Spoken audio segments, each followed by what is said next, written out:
नमस्कार दोस्तों, study with Dev channel में आपका स्वागत है। दोस्तों, ग्राफ दंड आरेख पे चर्चा कर रहे थे, तो आइए आगे चलते हैं। दोस्त, प्रश्न है, दिए गए दंड आरेख में मार्च सन 2018 में 5 कंपनियों के रंगीन टीवी की मांग तथा उत्पादन को दर्शाया गया है। इस आरेख का अध्ययन करके आप प्रश्नों का उत्तर दीजिए। दोस्त, जो इस तरह से दिया है ये मांग दर्शाता है, और इस तरह से है ये उत्पादन दर्शाता है। तो आप पहले ग्राफ को बना लीजिए। ग्राफ ABCDE 5 ग्राफ है, 5 एक कंपनी है। ए कंपनी में मांग 3300 है, उत्पादन 2200 है। बी कंपनी में मांग 1200 की है, लेकिन उत्पादन 2700 हो रहा है। सी कंपनी में मांग 3000 की है, लेकिन 1500 का उत्पादन हो रहा है। मांग डी में 600 की मांग है, डी में कंपनी डी में, लेकिन उत्पादन हो रहा है 1800 की। ई कंपनी में मांग 2500 की है, लेकिन उत्पादन 1000 हो रहा है। अब इसका आप अध्ययन कर चुके होंगे, आप इसको बनाइए, ठीक है। इसके बाद प्रश्नों का उत्तर दीजिए। पहला प्रश्न है, उत्पादन से अधिक मांग वाली कंपनियों की संख्या तथा उत्पादन से अधिक उत्पादन वाली कंपनियों की संख्या। मांग से अधिक, ठीक। उत्पादन से अधिक मांग वाली कंपनियों की संख्या तथा मांग से अधिक उत्पादन वाली कंपनियों की संख्या में क्या अंतर है?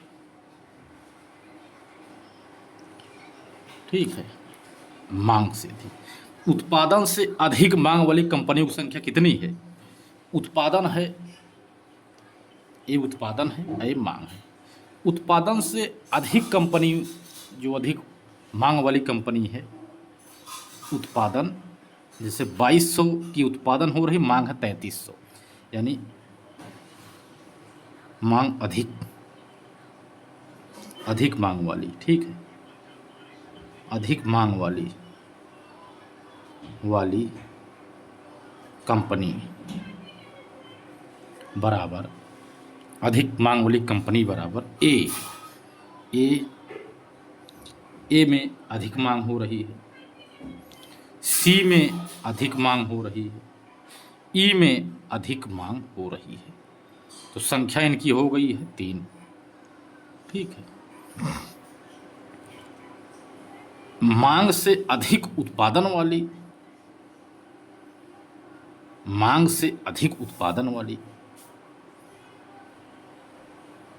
अधिक उत्पादन वाली कंपनी बराबर बी और डी। दो कंपनी है, 3 कंपनी है, ये 2 कंपनी है। बी में मांग 1200 की है, लेकिन उत्पादन हो रहा है 2700 का। डी में मांग 600 का है, लेकिन उत्पादन हो रहा है 1200 का, यानी ज़्यादा है। तो आंसर निकल कर आया 3:2, ठीक है। यही आंसर है दोस्त, 3:2, ठीक है। अगला सवाल है, 5 कंपनियों को मिलाकर औसत मांग तथा औसत उत्पादन के बीच क्या अंतर है? दूसरा सवाल कह रहा है 5 कंपनी मिलाकर औसत मांग पहले निकाल लेते हैं। औसत मांग बराबर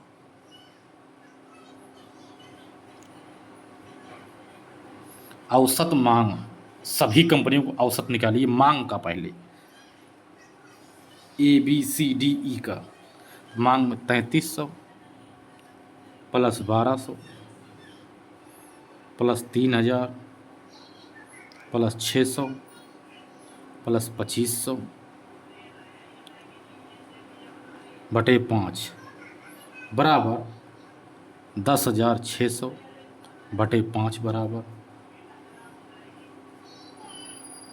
21 20, 5 दूनी 10, 5 1 5, 5 दूनी 10, 2160 आया। ठीक है, ये मांग का औसत है।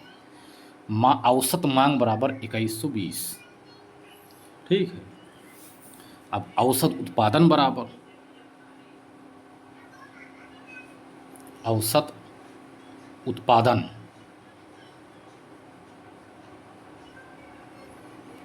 बराबर 2200 प्लस 2700 प्लस 1500 प्लस 1800 प्लस 1000 बटे 5 बराबर 9200 बटे 5 बराबर 1840 आ गया। कह रहा है 5 कंपनी है, सभी के हमने ले लिया। औसत मांग तथा औसत उत्पादन के बीच अंतर बताइए। तो अंतर बराबर 2120 माइनस 1840, 280 आंसर प्राप्त हो गया। हमने इसको माइनस कर दिया, आंसर हमारा निकल कर आ गया। ठीक है दोस्त, अगला सवाल है, इसी तरह से अगला सवाल आप हल करिए।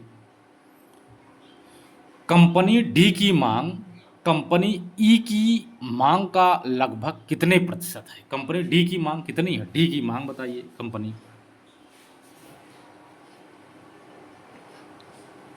कंपनी डी की मांग है 600। ठीक है,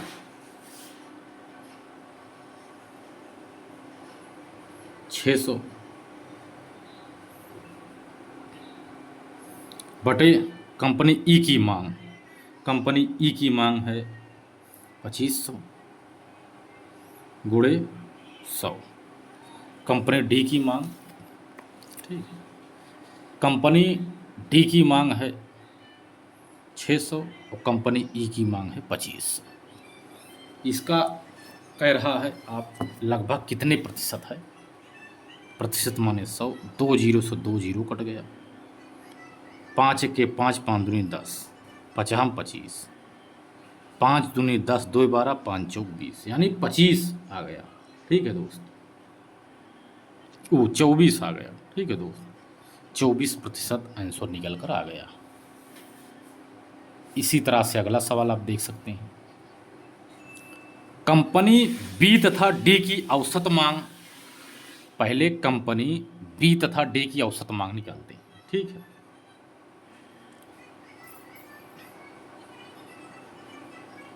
औसत मांग बराबर बी डी का 2700 प्लस 1800 बटे 2 बराबर 4500 बटे 2 बराबर 2250। ए बी तथा डी की औसत मांग है, निकल आई, एवं औसत उत्पादन में इनका ज्ञात करना है। औसत उत्पादन कितना है दोनों का? औसत बी डी का, ये मांग है, ये उत्पादन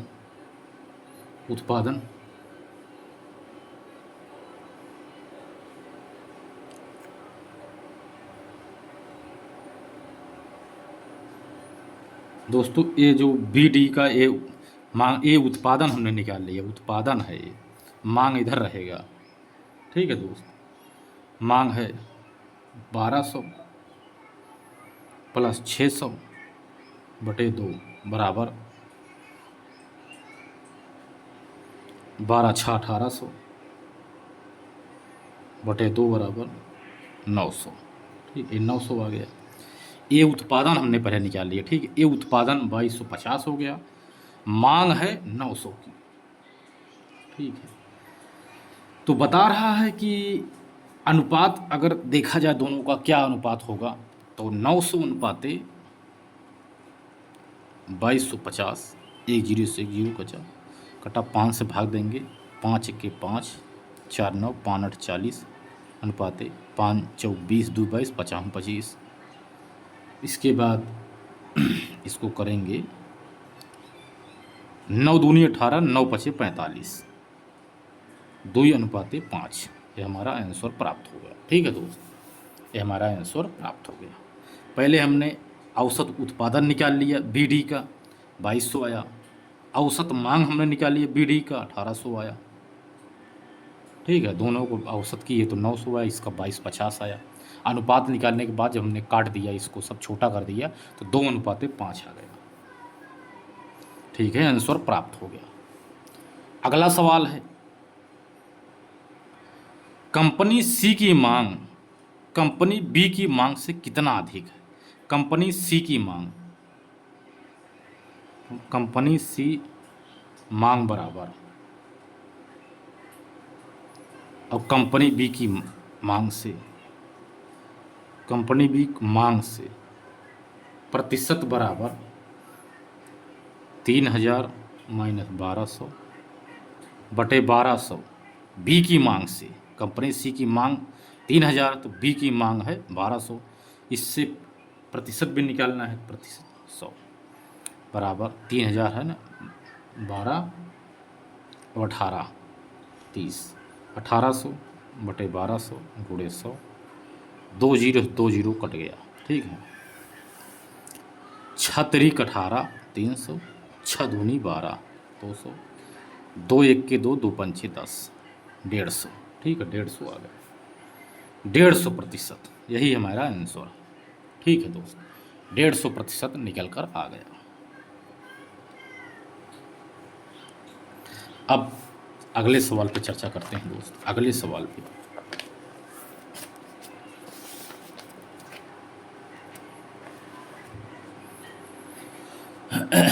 प्रश्न है,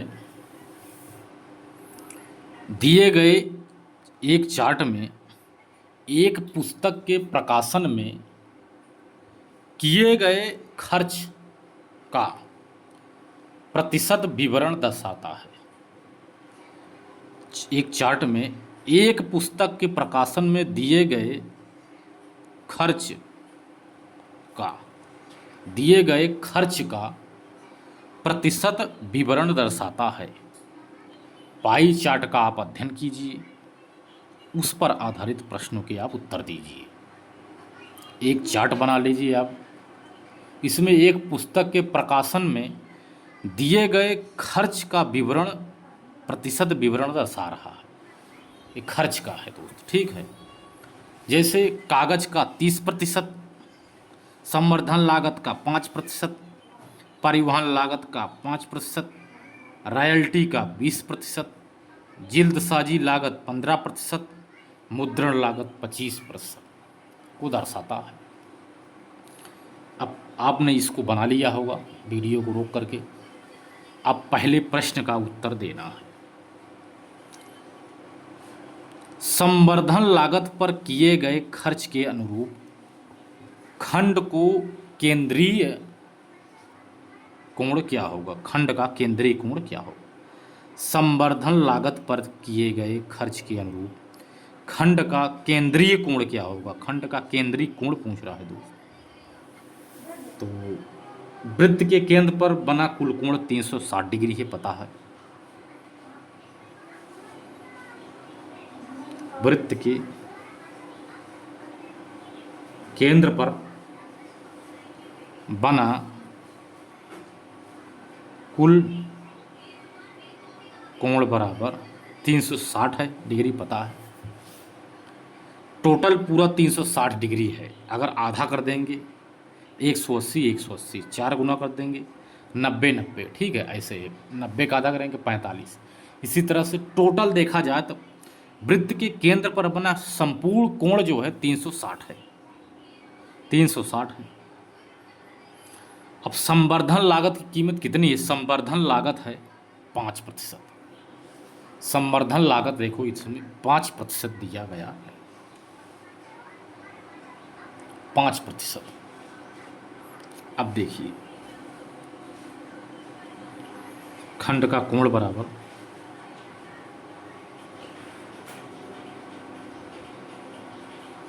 खंड का कोण बराबर 360 गुणे 5/100। 0 0 कट गया, 5 दूनी 10, 2 18, 18 दूनी 36, यानी 18 आ गया। ठीक है, 18 डिग्री कोण मिला। यही हमारा आंसर है, ज़्यादा घुमाना नहीं है, आंसर प्राप्त हो गया तुरंत। ठीक है, अगला सवाल देखते हैं। अगला सवाल कह रहा है, दूसरा नंबर, पुस्तक का मूल्य लागत मूल्य से 20% ऊपर अंकित किया गया है। प्रश्न आप जब अच्छे से पढ़ेंगे तभी समझ में आएगा। पुस्तक का मूल्य लागत मूल्य से 20% ऊपर अंकित किया गया है। यदि पुस्तक का अंकित मूल्य 160 रुपये है तो पुस्तक की एक प्रति में उपयोग किए गए कागज की लागत क्या है। ठीक है, तो पहले अंकित मूल्य बराबर कितना है, 160 रुपये है, 160 रुपया है। अंकित मूल्य बराबर 160 रुपये दिया गया। अब इसके ऊपर अंकित किया गया लागत मूल्य हम जब निकालेंगे, लागत मूल्य, ठीक है, पूरे का पुस्तक का लागत मूल्य जब निकालेंगे तो 160 गुणे 100, 20% ऊपर अंकित किया जाता है तो 120 हो जाएगा, 120 हो गया। ठीक है, जीरो से जीरो कट गया, 2 8 16, 2 6 12, 2 चौक 8, 2 3 6, ठीक है, बराबर आ गया 400/3, 400/3 आ गया। अब क्या है, एक एक कागज की कीमत निकालनी है। तो कागज कह रहा है भैया कागज की लागत ज्ञात कीजिए। कागज की लागत कितनी है दोस्तों, इसमें कागज की लागत दिया गया है 30%। ठीक है, बार बार हम दिखाएंगे नहीं, एक बार देख लीजिए बस। तो कागज की लागत बराबर 400/3 गुणे 30/100, 1 0 2 0 1 0 2 0, 3 से 3 कट गया। ठीक है, 1 0 से 1 0 कट गया, 3 से 3 कट गया, 0 बच गया, 1 0 है वाला काटो, 1 0 है, 3 से 3 कट गया, बराबर 40। ठीक है, 40 रुपये आ रहा है, 40 रुपये आंसर हमें निकल कर मिल गया। ठीक है, अगला सवाल है, यदि 5200 प्रतियों का प्रकाशन किया गया है, 5200 प्रतियों का प्रकाशन किया गया है और उसकी परिवहन लागत की राशि है 80,500 रुपये, तो पुस्तक की अनुमानित विक्रय कीमत क्या होगी। जो विक्रय कीमत है वो क्या होनी चाहिए ताकि प्रकाशन 25% का लाभ अर्जित करे। 500 प्रतियों का प्रकाशन किया गया है। ठीक है, तीसरा सवाल है, प्रकाशन बराबर, ठीक है, इस प्रकाशन 5% का है। ठीक है, जो परिवहन लागत का प्रकाशन 5% है। ठीक है, परिवहन लागत, ठीक है, 5% है, तो 5% बराबर 80,500 हो गया। तो अतः 100% निकाले, 100% बराबर निकाल लेते हैं 80,500 बटे 5 गुणे 100, 5 दूनी 10, 20 आ गया। यानी 1 0 2 0 3 0 पहले निकाल लेते हैं, 1 0 2 0 3 0 लिख लिए, फिर 2 पंचे 10, 1 0 और लिख लिए, फिर 2 0 0 1 2 8 16, इतना आ गया। ठीक है, इकाई दहाई सैकड़ा हज़ार 10,000 लाख 10 लाख, 16,10,000। ठीक है, 16,10,000 आ गया। अब कह रहा है इतना रुपए है, कह रहा है तो पुस्तक की अनुमानित विक्रय कीमत क्या होनी चाहिए ताकि प्रकाशन 25% का लाभ हो। तो एक पुस्तक का पर लागत मूल्य बराबर, पहले एक पुस्तक ने 100% निकाली ना, एक पुस्तक पर लागत मूल्य बराबर कितना दिया गया है, प्रतियों का प्रकाशन है, एक प्रति बराबर 5200 है, तो 16 150 है, ठीक है, 4 जीरो है, 5200, ये 5200 है, 2 जीरो से 2 जीरो हम काट दिए, ठीक है, 2 जीरो से 2 जीरो कट गया। अब कह रहा है 25% का लाभ कमाना है,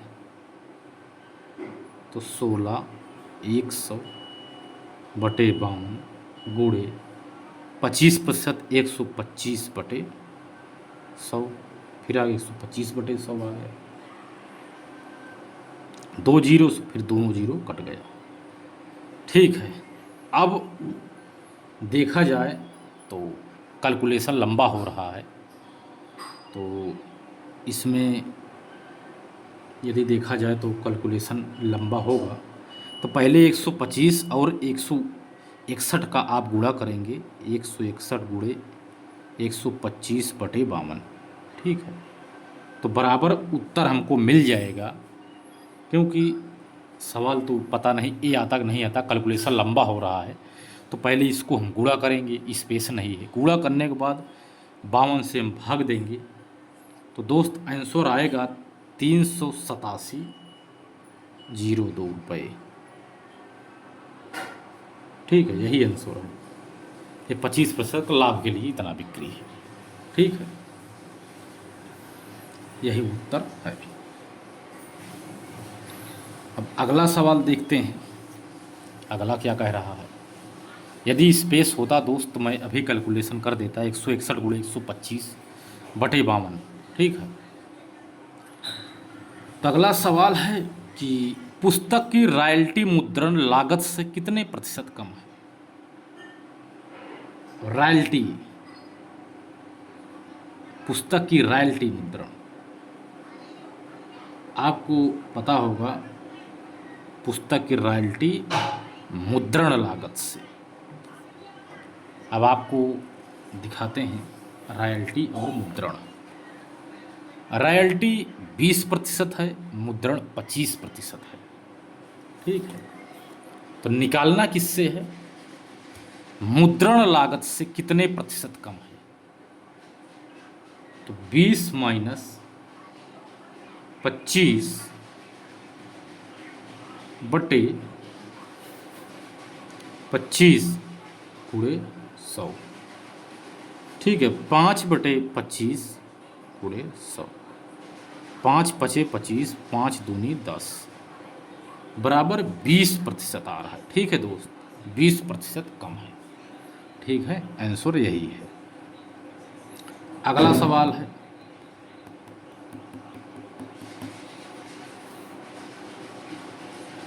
यदि पुस्तकों की एक निश्चित मात्रा के लिए प्रकाशन को 20,600 मुद्रण लागत के रूप में देना होता है, तो इन पुस्तकों के लिए रॉयल्टी की कितनी रकम देनी होगी। मुद्रण लागत 25 है, मुद्रण प्रतिशत बराबर 25%, रॉयल्टी है 20%। अब क्या है,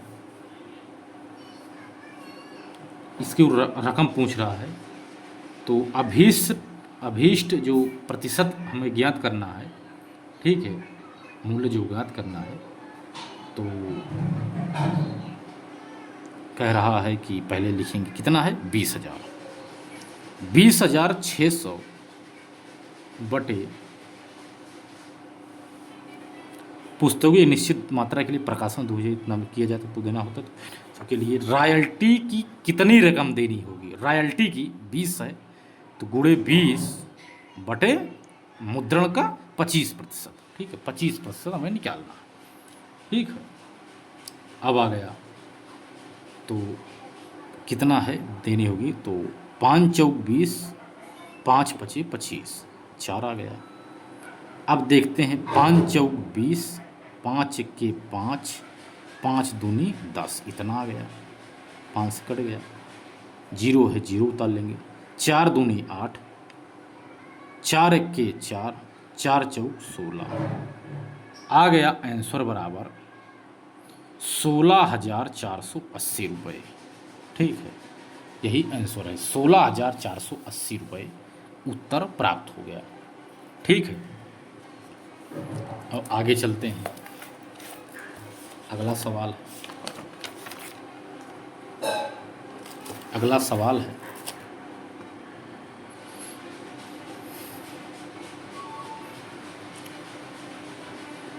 दिया गया पाई चार्ट। ठीक है, दिया गया पाई चार्ट एक विशेष वर्ष के दौरान विभिन्न क्षेत्रों पर विश्वविद्यालय के खर्च को दर्शाता है। आप चार्ट का ध्यानपूर्वक अच्छे से अध्ययन करिए, अध्ययन करके आप प्रश्नों के उत्तर दीजिए। जितने भी मान दिए हुए हैं सभी का मान डिग्री में दिया गया है। शिक्षा पर 80, अनुसंधान पर 65, खेल पर 52, पुस्तकालय में 32, कार्यक्रम में 35, छात्रावास में 46, आधारभूत संरचना के लिए 50 डिग्री का खर्च किया गया। मान लीजिए खर्च दर्शाता है, तो आप इसको बना लिए होंगे। अब बताइए, प्रश्न है पहला, कार्यक्रमों की तुलना में जितने भी कार्यक्रम हैं, कार्यक्रम में कितना दे रहा है? 35% दे रहा है, 35 डिग्री। कार्यक्रमों की तुलना में अनुसंधान में कितना है? 65 है। अनुसंधान पर लागत कितना प्रतिशत अधिक खर्च किया गया है? तो कार्यक्रम बराबर कितना है? 35। अनुसंधान बराबर 65 है। अब प्रतिशत निकालना है खर्च अधिक वाला, 65 माइनस 35। कार्यक्रम की तुलना में, तो कार्यक्रम की तुलना 35 है, तो इसकी तुलना निकाल रहे हैं, गुणे 100। जिससे तुलना की जाती है ऊपर रहता है, जिससे तुलना की जाती है वो नीचे रहता है, जिसकी तुलना की जाती है ऊपर रहता है। 35 में तुलना कर रहा है, तो 30/35 गुणे 100, 5 छंग 30, 5 सते 35, 600/7 बराबर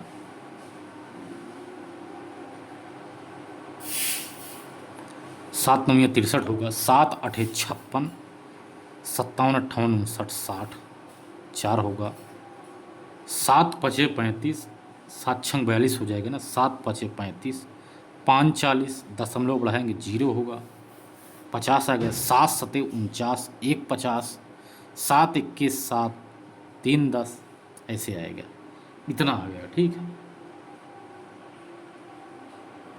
85.7171%। ठीक है, आंसर मिल गया। अगला सवाल क्या कह रहा है, देखो ध्यान से। दूसरा सवाल कह रहा है, छात्रावास पर कुल खर्च का लगभग कितना प्रतिशत खर्च किया जाता है? छात्रावास पर खर्च है 46, कुल खर्च है कितना? 360 डिग्री का कितना प्रतिशत खर्च किया जाता है? तो छात्रावास पर है 46%, छात्रावास पर है 46, कुल खर्च बराबर 360, इसी पे आपको निकाल लेना है। 46/360 गुणे 100, 1 0 से 1 0 कट गया, 4600 आ गया, 460/36, 2 से काट लेते हैं, 2 दूनी 4, 2 तिहाई 6, 2 1 2 8 16,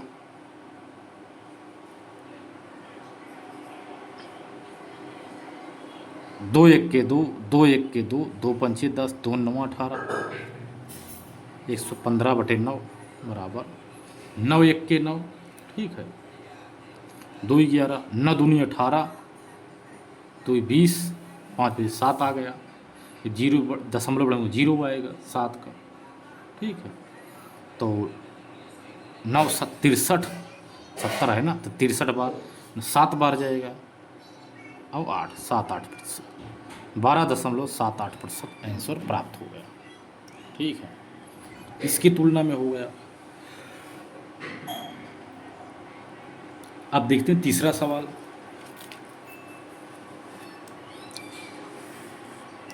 सवाल तो आपको देखने में बड़ा लग रहा है, लेकिन है बहुत छोटा, बहुत छोटा सवाल है। प्रश्न कह रहा है तीसरा कि यदि वर्ष के दौरान विभिन्न क्षेत्रों पर खर्च की गई कुल राशि इकाई, दहाई, सैकड़ा, हजार, 10,000, लाख, 10 लाख, करोड़,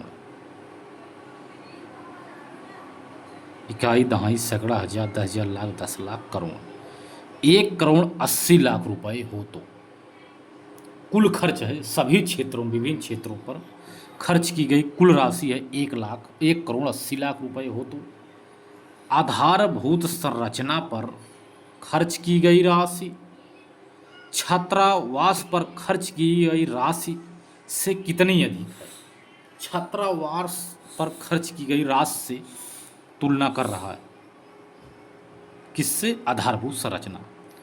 अब देखेंगे तीसरा सवाल में आधारभूत संरचना कितना है? 50। ठीक है, 50 माइनस 46, छात्रावास 46 बराबर प्राप्त हो गया 4 आ गया। कुल खर्च कह रहा है, पूरा खर्च बराबर कुल राशि पर कुल खर्च बराबर क्या होगा?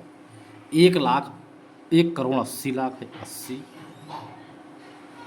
इतना है। पूरे खर्च से पूरा खर्च है 360, गुणे कितना आएगा इसमें? 4, अंतर 4। अब आंसर प्राप्त होता है 4 9 36, 9 आ गया, 9 दूनी 18, 18 कट गया, 1 2 3 4 5, 1 2 3 4 5 आ गया, 1 2 3 4 5, इकाई, दहाई, सैकड़ा, हजार, 10,000, लाख, 2 लाख रुपए। ठीक है, आंसर 2 लाख रुपए हमें प्राप्त हो गया। ठीक है, यही हमारा आंसर है। सवाल देखने में बड़ा लग रहा है, लेकिन हमने इसको एकदम छोटा सा सॉल्व कर दिया सिर्फ आपको समझा करके, क्योंकि आपको समझना है। यदि आप इसको थ्योरी के माध्यम से समझेंगे तो कुल खर्च बराबर 360 बराबर लिखेंगे 1,80,00,000, 1,80,00,000 रुपए। आधारभूत संरचना पहले निकालेंगे तो 1,80,000 गुणे 46/360, फिर वो जो निकलेगा फिर निकालेंगे 50 पे आधारभूत संरचना पे, छात्रावास में निकाले 6, आधारभूत संरचना में निकालेंगे 1,80,00,000 रुपए पर निकालेंगे, 1,80,00,000 गुणे 50/360, तो उसमें 25 आएगा, उसमें 23 आएगा। दोनों को जब माइनस कर देंगे तो यही 2 लाख रुपए प्राप्त हो जाएगा। समझ में आ गया दोस्तों? कुल खर्च 360 है। जैसे पहले हम निकालेंगे द्वितीय विधि से, तो 1,80,00,000 गुणे 50 कितना? आधारभूत संरचना तो 50 है, 1,80,00,000 गुणे 50/360 आ गया। इसको काटेंगे तो जो आएगा, इसके बाद अगला लेंगे 1,80,00,000 गुणे 46/360, जब उसको काटेंगे तो जो आएगा, इन दोनों को जब माइनस करेंगे तो हमारा आंसर यही प्राप्त होगा। ठीक है दोस्तों, इन दोनों का आंसर प्राप्त होगा। यदि द्वितीय विधि निकालना चाहो तो हम निकाल सकते हैं। तो फर्स्ट है, समझा देते हैं, द्वितीय विधि बराबर, द्वितीय विधि देखते हैं दोस्त। ठीक है, द्वितीय विधि देख लेते हैं, दूसरी विधि आपको समझा देते हैं। पहले निकालते हैं कितना टोटल है, 1,80,00,000 रुपए, कुल खर्च कितना है 360। तो पहले हम आधारभूत पर निकाल लेते हैं। 1,80,00,000 गुणे 50/360। ठीक है, कट गया। 18 इक्के 18, 18 दूनी 36। ठीक, तो 1 1 2 3 4 5 6, 1 1 2 3 4 5 6 गुणे 5/2, 2 आ गया। 2 पंचे 10, 1 2 3 4 5, 1 2 3 4 5, 25 आ गया। 1 2 3 4 5 इतना आ गया, निकल गया। कितना? ये निकल गया आधारभूत संरचना का, निकल गया आधारभूत संरचना। अब छात्रावास का निकालेंगे तो 1,80,00,000 पे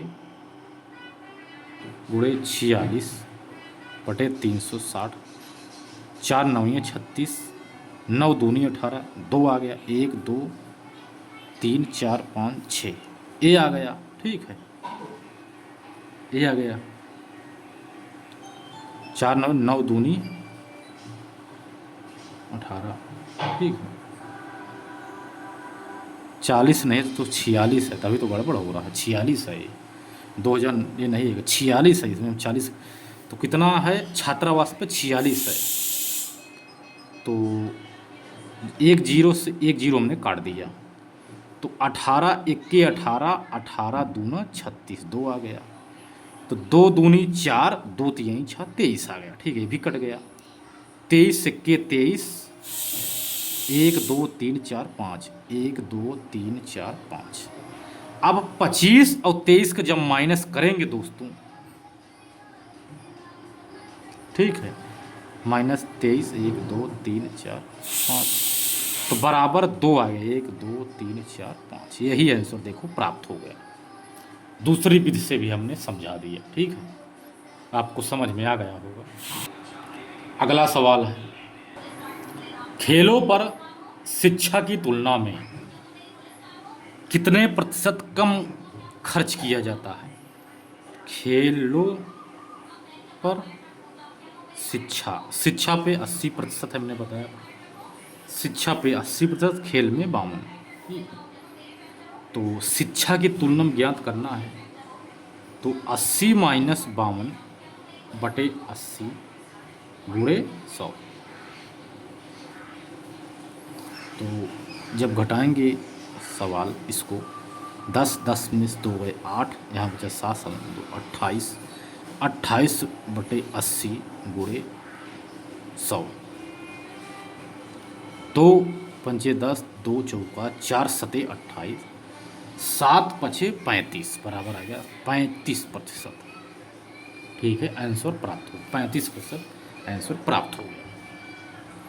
अगला सवाल है, 5वां सवाल है, यदि वर्ष के दौरान सभी क्षेत्रों पर खर्च की गई कुल राशि 1.8 करोड़ रुपए थी, तो शिक्षा और अनुसंधान पर कुल खर्च की गई राशि क्या थी? यानी 1,80,00,000। तो 1,80,00,000 तो लिखना नहीं, 1.8 है तो 1.8 लिख लेना। तो सभी क्षेत्र पर खर्च बराबर, सभी क्षेत्र पर खर्च बराबर कितना है? सभी क्षेत्र पर खर्च बराबर 360 बराबर 1.8 करोड़।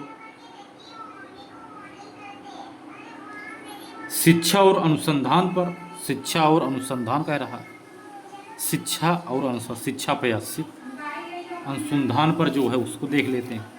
अनुसंधान पे है 65, 8 6, ठीक है, 165 आएगा टोटल। दोनों का शिक्षा अनुसंधान बराबर, शिक्षा प्लस अनुसंधान बराबर 145 डिग्री। ठीक, तो शिक्षा और अनुसंधान पर कुल खर्च की गई राशि क्या थी? तो 145 बराबर 1.8/360 गुणे 145 लिख लेते हैं। ठीक, 145 क्योंकि बराबर में है।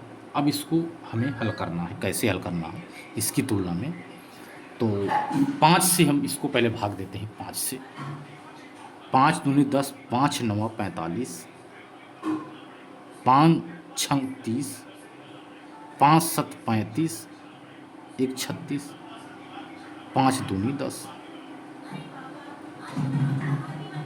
18 चौक 18 से भाग देंगे, 18 चौक 72, 4 बार आया, ये दशमलव में हो जाएगा।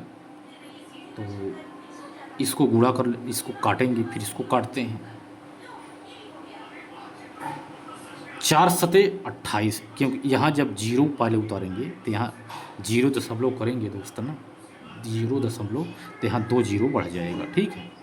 तो 4 सते 28, 1 35, 4 दूनी 8, 2 10, 4 पंचे 20, 0 बढ़ाएंगे तो यहाँ 2 जीरो बढ़ जाए, इसको जब काटेंगे, ठीक है, तो आ गया आंसर हमें प्राप्त होगा 0.725%।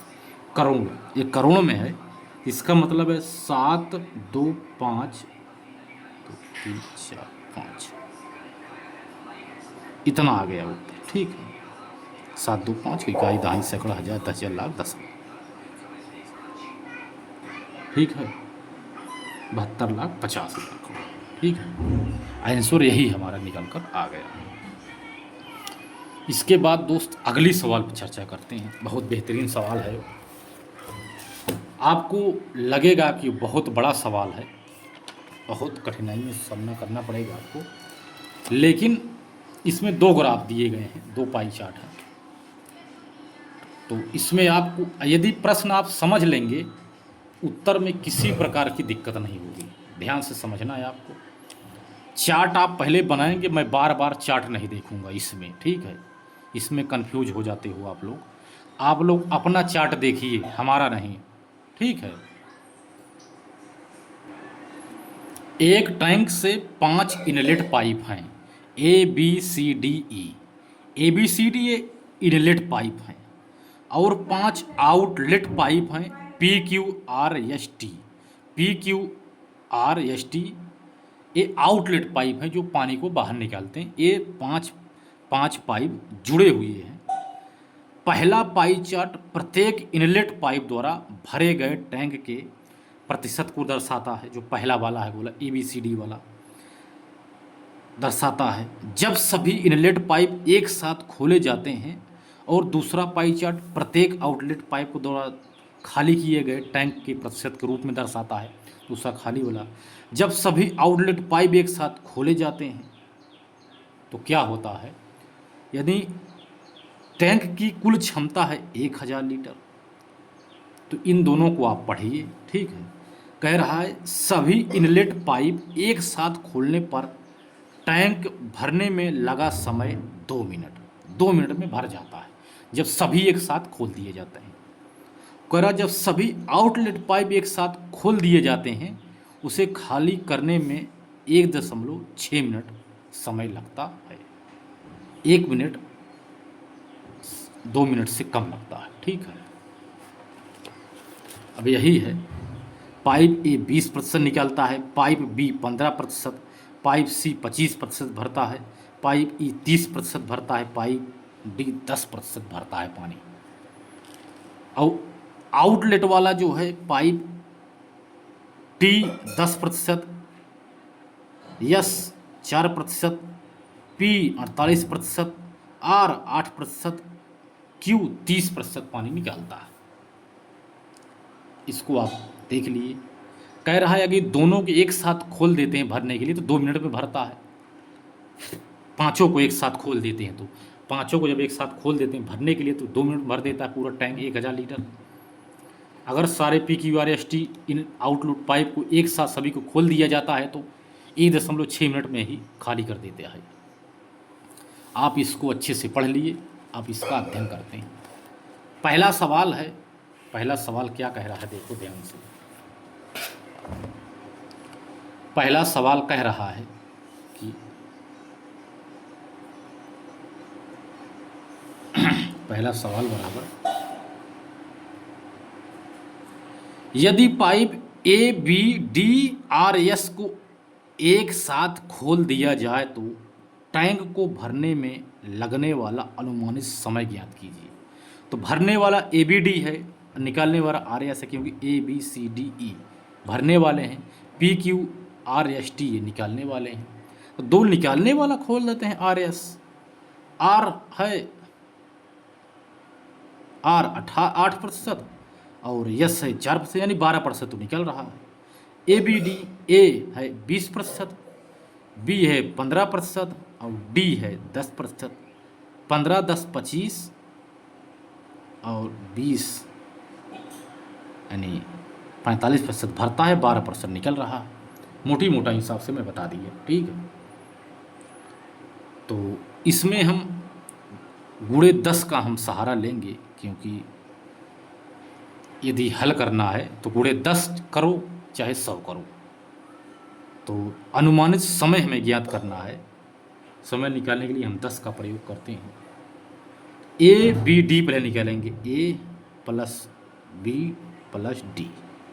ये भरने वाला का पहले हम निकालेंगे। तो ए बराबर है 20, तो 200% में है ना, 2 मिनट समय लगता है, 2 प्लस पाई बी 15 है तो 150/2 प्लस 10 है डी वाला तो 100/2।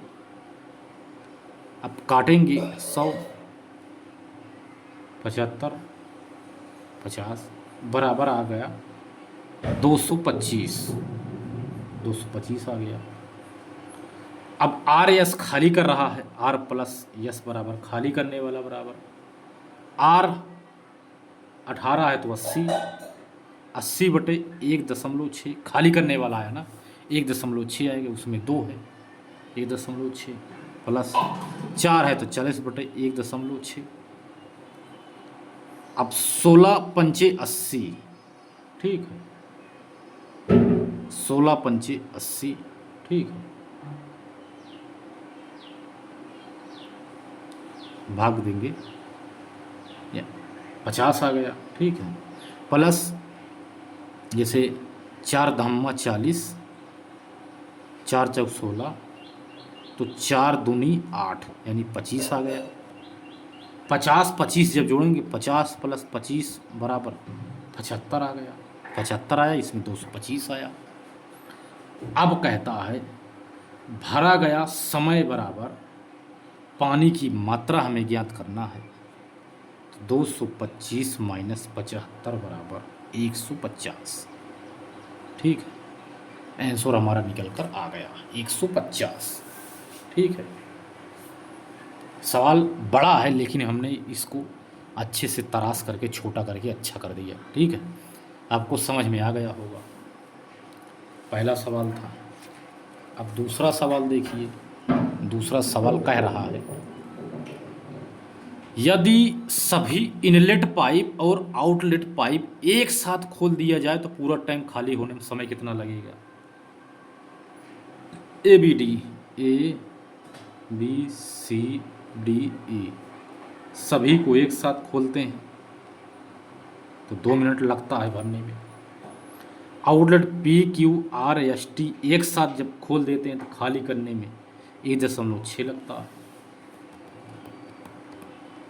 तो अब इसको करना क्या है, सभी आउटलेट पाइप सभी इनलेट पाइप खोल दिया गया है, भर भी रहा है और निकल भी रहा है। तो खोल दिया, पूरा टैंक खाली होने में कितना समय लगेगा। तो आप ऐसा लेंगे जिससे दोनों से भाग देने पर बराबर आ गए। 4 लेते हैं, 4 माइनस 5, 4 दूनी 8 ले लेते हैं, 8 आ गया।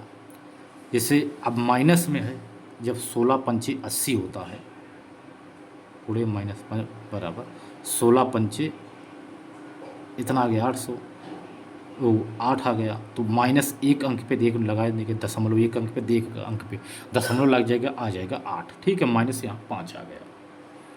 तो अब समय बराबर जब ज्ञात करेंगे, समय बराबर 8 बटे कितना है, इन दोनों का अंतर जब लेंगे तो 4 से -5, तो -5 -4 बराबर -1 आएगा। तो समय बराबर 8 मिनट आ जाएगा दोस्त। ठीक है, समय बराबर 8 मिनट, यही आंसर है, क्योंकि ऐसा समय हम ले लिए 8 कि दोनों हल करने पर 8 ही आया। ठीक है, तो 8 मिनट लग गया। इसी तरह से अब अगला सवाल है,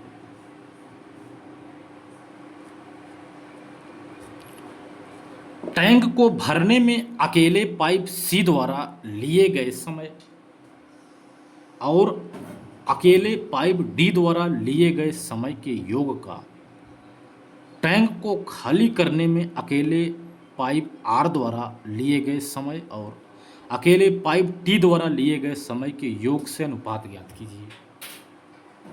अब पहले भरने वाला निकाल लीजिए, सी और डी का। ठीक, सी और डी का पहले निकाल लेंगे। भरने वाला सी है तो सी बराबर है 25%। 25% बराबर होता है 1/4। 25/100 बराबर 1/4। 1/4 बराबर 4। 2 मिनट लगता है, 4 दूनी 8 आ गया। 8 आ गया। डी बराबर कितना है? 10% है, 10/100। 1/10 आया, गुणे 2, 10 दूनी 20 आ गया। जब दोनों को जोड़ेंगे तो 20 8 28 प्राप्त हो गया। ये आ गया इनलेट आउटलेट वाला। आर बराबर 8%। 8%, 8/100। 2 चौक 8, 2 पंचे 10, 2 दूनी 4, 2 25। 2 25 बराबर 25/2 गुणे 1.6। तो 2 8 16, 2 8 16 आ गया। 25, 8 पंचे 40, 8 दूनी 16, 4 20 आ गया। 20, एक अंक पे दशमलव लगा दो तो 20 प्राप्त हो गया। टी बराबर लिख लेते हैं। टी बराबर 10% है, 10%, 1/10। तो 10 गुणे 1.6 बराबर 16 दहम्मा 160 आ गया। 160, एक अंक पे दशमलव लगा दी, 16 हो गया। 16 और 20, 36 प्राप्त हो गया। 36। अब कह रहा है अनुपात बराबर, अब अनुपात बराबर 28:36। अब इसको काट देते हैं तो 2 1 के 2, 2 चौक 8, 2 1 के 2, 2 8 16, 2 7 14, 2 8 16, यानी 7:36 आ गया। 18 आया, 2 9 18 है, यानी 7:9 हमको प्राप्त हो गया। ठीक है, 36 है, 18 और 2 9 18, यही हमारा आंसर है। ये हमारा आंसर प्राप्त हो गया 7:2। ठीक है, अगला सवाल है। अगला सवाल कह रहा है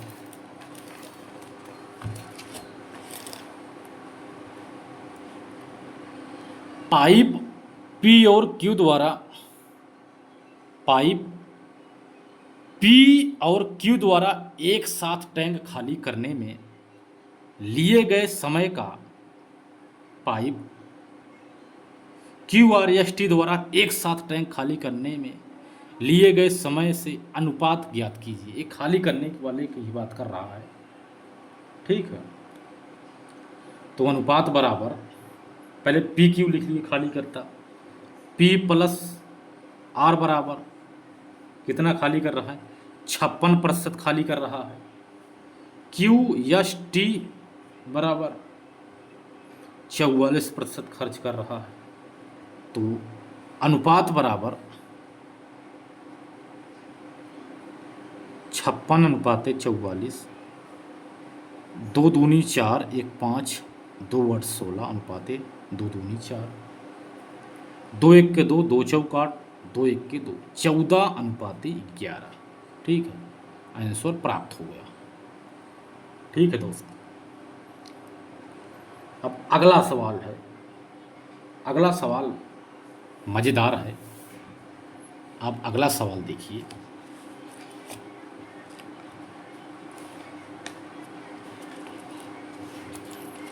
पाई चार्ट का आप अध्ययन कीजिए और निम्नलिखित पाई चार्ट विभिन्न भौगोलिक क्षेत्रों में भारत की जनसंख्या के विवरण प्रतिशत में जानकारी देता है। आप पाई चार्ट का अध्ययन करके निम्नलिखित जो प्रश्न हैं उनके उत्तर दीजिए। पश्चिम में 16%, केंद्रीय में 20%, उत्तर में 16%, पूर्व में 25% जनसंख्या, दक्षिण में 30% जनसंख्या है। इसी आधार पर प्रश्नों के उत्तर देना है आपको, तो जल्दी जल्दी कर लेते हैं फटाफट। ठीक है, पहला सवाल है, यदि भारत की कुल जनसंख्या 125 करोड़ है तो दक्षिण क्षेत्र और पश्चिम क्षेत्र की जनसंख्या का अनुमानित योग क्या होगा, करोड़ में बताइए आप इसको। पहला सवाल है। दक्षिण पश्चिम जनसंख्या, दक्षिण में 23 है, पश्चिम में 16 है। दक्षिण प्लस पश्चिम बराबर 23 प्लस 16 बराबर 39% निकल आया। अभी इस जनसंख्या बराबर कितना, 125 करोड़ है, तो 125 गुणे 39 बटे 100। 5 दूनी 10, 50 25, 5 दूनी 10, 20 आ गया। 50 25, 5 चौक 20, 5 9 45, 5 3 15, 16 17 18 19, 195 बटे 4, 4 3 12, 4 चौक 16, 4 चौक 16, 4 19 16 17 18 19 3, 4 8 32, 4 9 6, 4 8 32 48 दशमलव 2 आ गया। 4 7 28, 4 5 20, 48.75% आ गया हमारा उत्तर, आंसर हमारा प्राप्त हो गया। ठीक है दोस्तों, अगला सवाल भी है, यदि भारत के पूर्वी क्षेत्रों की कुल जनसंख्या 126.5 मिलियन है, पूर्वी क्षेत्र, ठीक है, पूर्वी क्षेत्र 23%, वो पूर्वी क्षेत्र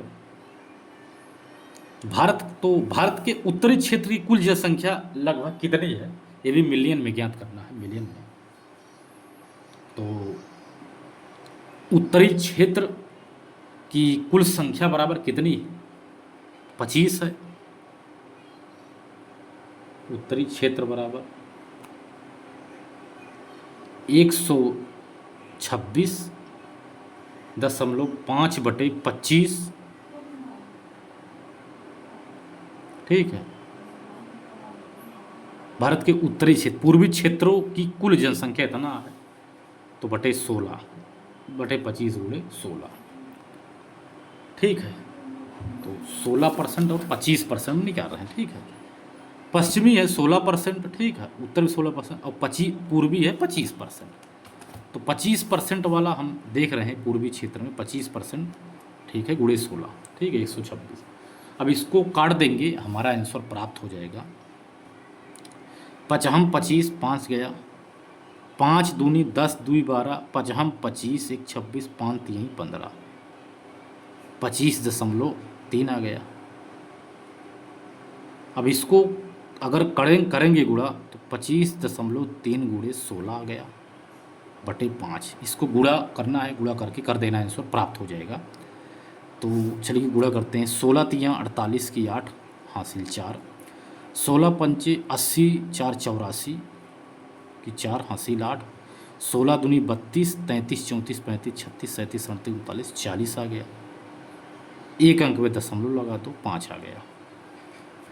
अब इसको काटेंगे, 5 8 40, ठीक है, 80 बार गया। और 5 9 45, 5 9 45, 46 47 47, 5 6 30, 80.96, तो 2 अंक पे दशमलव लगा देंगे, ठीक है, 2 अंक पे लगेगा क्योंकि सैकड़ा में है, ये सैकड़ा में है, तो 80.96, ठीक है, यही है, इतना मिलियन आ गया, यही आंसर हमारा, ये आंसर प्राप्त हो गया। अगला सवाल कह रहा है, भारत के उत्तरी क्षेत्रों की कुल जनसंख्या पूर्वी क्षेत्र की कुल जनसंख्या से कितने प्रतिशत कम है, पूर्वी क्षेत्र की तुलना से करेंगे तो 16 - 25, तो 25 - 16 बटे 25 गुणे 100, तो 9 बटे 25 गुणे 100, 25 चौका 100, 9 चौक 36% आ गया।